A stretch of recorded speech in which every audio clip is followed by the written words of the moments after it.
Hello students, आज हम पढ़ेंगे क्रॉप प्रोडक्शन एंड मैनेजमेंट का लास्ट लेक्चर, जिसमें स्टूडेंट्स सबसे पहले हमारा टॉपिक है प्रोटेक्शन फ्रॉम वीड्स। तो बच्चों, वीड्स क्या होते हैं? जो भी हम क्रॉप्स ग्रो करते हैं उनके साथ साथ कभी कभी अनडिज़ायरेबल प्लांट्स भी ग्रो हो जाते हैं, जिससे क्या होता है स्टूडेंट्स, हमें प्रॉब्लम होती है बिकॉज ये जो वीड्स हैं, ये जो छोटे छोटे अनडिज़ायरेबल प्लांट्स हैं, इन्हें भी सारी चीज़ें चाहिए होती हैं, जैसे कि न्यूट्रिएंट्स, स्पेस, लाइट। तो जो हमारा मेन क्रॉप है उसके साथ स्टूडेंट्स ये कॉम्पीट करने लगते हैं। इस वजह से हमारी जो मेन क्रॉप है उसकी ग्रोथ अफेक्टेड होती है, एंड इवन ये पॉइजनस होते हैं for animals and human beings. अगर इन्हें कोई एनिमल या ह्यूमन बींग कंज्यूम कर ले तो ये काफ़ी पॉइजनस है।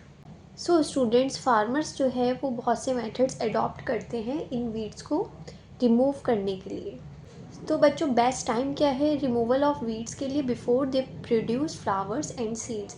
इससे पहले कि स्टूडेंट्स वीड्स फ्लावर्स प्रोड्यूस करें और सीड्स प्रोड्यूस करें, उन्हें रिमूव कर देना ही बेटर है। तो या तो हम कुछ टूल्स की मदद से कर सकते हैं, या फिर हम केमिकल्स डाल सकते हैं, या फिर मैनुअली भी। मैनुअली कैसे करेंगे स्टूडेंट्स? हमें उन्हें कट करना पड़ेगा टाइम टू टाइम। ये स्टूडेंट्स हम कर पाते हैं विद द हेल्प ऑफ खुरपी। ये एक टाइप का टूल है, या फिर सीड ड्रिल। इससे क्या होगा स्टूडेंट, जो आपके वीड्स हैं वो रूट से ही उखड़ जाएंगे। वीड्स को हम केमिकल्स की हेल्प से भी कंट्रोल कर सकते हैं स्टूडेंट्स। तो वो केमिकल्स जो वीड्स को किल करते हैं उनका नाम होता है वीडीसाइड्स। इसका एग्जांपल है स्टूडेंट्स 2,4-D। इन्हें हम स्प्रे करते हैं जिससे वीड्स किल हो जाते हैं। एंड स्टूडेंट्स, इसकी एक ख़ास बात है कि ये हमारी क्रॉप्स को डैमेज नहीं करते हैं। नाउ स्टूडेंट्स, इस पैरा में यही बताया है कि हमें ये स्प्रे करना है वीड्स के वेजिटेटिव ग्रोथ के फेज़ में, मींस बिफोर फ्लावरिंग। फ्लावर आने से पहले ही हमें ये स्प्रे कर देना है, एंड इसे हमें बहुत केयरफुली हैंडल करना है बिकॉज जो हमारी क्रॉप्स हैं उन्हें तो इससे कोई नुकसान नहीं होता है, बट जो वहाँ पे स्प्रे कर रहे हैं फार्मर्स, वो ज़रूर अफेक्ट हो सकते हैं because due to its chemical nature. तो हमें उन केमिकल्स को केयरफुली हैंडल करना होगा। They should cover their nose and mouth with a piece of cloth during spraying of these chemicals. Now protection from weeds आपका टॉपिक कंप्लीट होता है। अब हम पढ़ते हैं नेक्स्ट स्टेप जो है हार्वेस्टिंग। तो स्टूडेंट्स, जब क्रॉप हमारी मैच्योर हो जाती है, फुल्ली ग्रो हो जाती है, उसके बाद हमें उसे कट करना होता है। यूजुअली बच्चों, जो क्रॉप्स को टाइम लगता है मैच्योर होने में वो है स्टूडेंट्स 3 to 4 मंथ्स। तो हमारी कंट्री में हार्वेस्टिंग या तो मैनुअली की जाती है with the help of sickle. इस टाइप का टूल होता है स्टूडेंट्स, इसकी मदद से हम मैनुअली उन्हें कट कर सकते हैं, या फिर मशीन की हेल्प से जिसका नाम होता है हार्वेस्टर। अब हार्वेस्टिंग के अंदर में हम दो इम्पॉर्टेंट टर्म्स पढ़ेंगे स्टूडेंट्स, थ्रेशिंग एंड विनोइंग। जब हम स्टूडेंट्स क्रॉप को हार्वेस्ट करते हैं, कट करते हैं, तो उसके ग्रेन सीड्स के साथ साथ कुछ एक्स्ट्रा चीज़ें भी आ जाती हैं जो कि इनएडिबल होती हैं, मीन्स हम उसे खा नहीं सकते, लाइक ग्रास वगैरह and some other things like cover etcetera. तो उसे ही स्टूडेंट्स हम शाफ कहते हैं। तो जो प्रोसेस है इसे रिमूव करने का, इसे हम कहते हैं threshing. This is carried out with the help of machine called combine, in fact a harvester as well as thresher. तो स्टूडेंट्स, एक मशीन होती है जो कि कंबाइन होती है, उसके अंदर दोनों चीज़ें होंगी, आपका हार्वेस्टर भी होगा और थ्रेशर भी होगा। अब स्टूडेंट्स, कंबाइन मशीन जो है वो हर कोई तो नहीं ले पाता। जो फार्मर्स हैं जिनके पास छोटी छोटी लैंड्स होती हैं, जो स्मॉल फार्मर्स होते हैं, वो सेपरेशन करते हैं ग्रेन्स का by winnowing with the help of wind student, जिसे हमने 6th क्लास में पढ़ा था। ये दो प्रोसेसेस हैं ग्रेन को सेपरेट करने के लिए। First is threshing and second one is winnowing.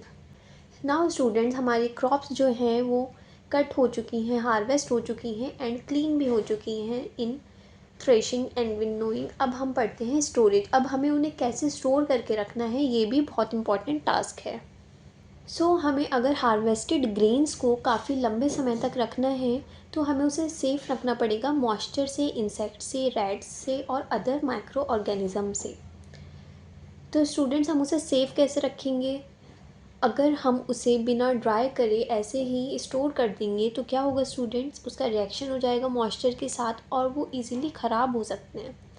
जब वहाँ पर मॉइस्चर होगा तो और भी छोटे छोटे माइक्रो ऑर्गेनिज़म्स उस पर अटैक कर सकते हैं और हमारा हार्वेस्टेड ग्रेन्स, जिसे हमने इतनी मेहनत से हार्वेस्ट किया है, वो सब बेकार हो जाएगा। जब फॉर प्रॉपर स्टोरिंग के लिए हमें ग्रेन्स को जो है ड्राई करना पड़ता है सन में, जिससे उसका मॉइस्चर कंटेंट कम हो जाए और इससे वो प्रिवेंट हो जाता है attack by insect, paste, bacteria and fungi. तो जो स्टूडेंट फार्मर्स हैं ड्राई करने के बाद ग्रेन्स को स्टोर करते हैं जूट के बैग्स में या फिर मेटेलिक बिन्स में।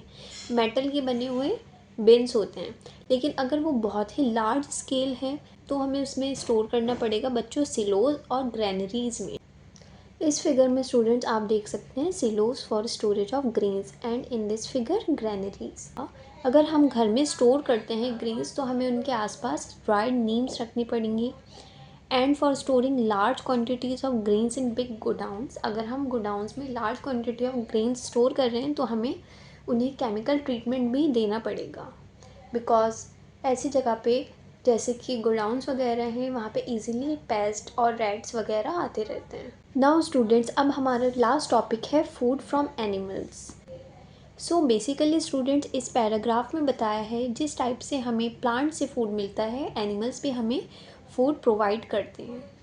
बहुत से लोग जो कोस्टल एरियाज़ में रहते हैं, कोस्टल एरियाज़ कौन से होते हैं स्टूडेंट्स, जो सी के पास होते हैं, समुंदर के किनारे होते हैं, तो वो जो है ज़्यादातर फ़िश को कंज्यूम करते हैं एज अ फूड।